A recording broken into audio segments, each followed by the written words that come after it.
Hi there, Art Explorers. Today we're wrapping up our watercolor week and we're talking about things that act like watercolor but aren't paint. We are talking about watercolor color pencils, watercolor markers, and watercolor crayons. I'm also going to talk to you about a watercolor masking fluid called frisket. You paint it onto your piece of paper, and wherever you have that, it will mask or hide the paper behind it. So I can't wait for you to see some other ideas that you can do with watercolor. For each of these items, I made a tiny sample of the same subject. I love painting and drawing landscapes, and so I made tiny landscapes of each. First thing I'm demonstrating are the watercolor markers. These particular markers are by Winsor Newton. They have two tips. One is a brush tip and one is sort of a fine liner. You can see that once you put the color down and you apply water to it, it will blend the marker. You can still see some of the marker lines and some colors blend better than others. What I like about the markers is they're easy to control because you're used to drawing with a marker. You can also use these on a variety of surfaces. These markers can be expensive and you can't layer the markers like you can some other things, like water-soluble crayons.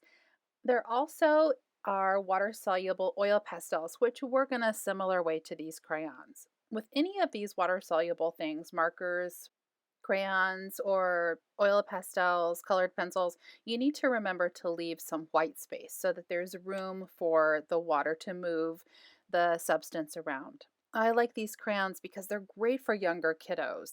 It's easy to layer different colors, and some of the sets are pretty inexpensive. Like a crayon, though, the tip can't be super fine, so you might have to be creative. My favorite thing are watercolor color pencils. I really like how you can layer with them. I love all the different colors. I like that you can achieve a lot of different colors with them.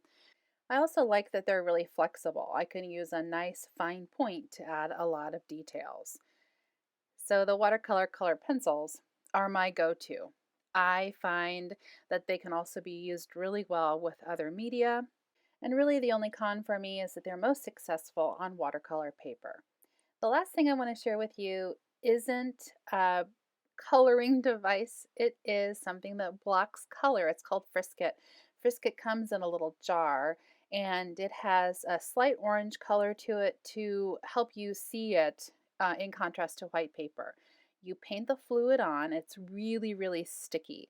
And then you paint something on top of it and then you peel the frisket off. You'll want to be sure to use a disposable paintbrush with your frisket, and for best success, you'll want to make sure that the frisket is dry before you paint over it, and then make sure the paint is dry before you peel the frisket up. There is sort of a side-by-side comparison of all of those different things that I talked about. I mentioned that I especially love watercolor color pencil. That is a painting that I did a couple days ago. I love how you can layer with watercolor color pencil, but all of those things are super fun. I hope you enjoy trying them and make sure to share. Bye!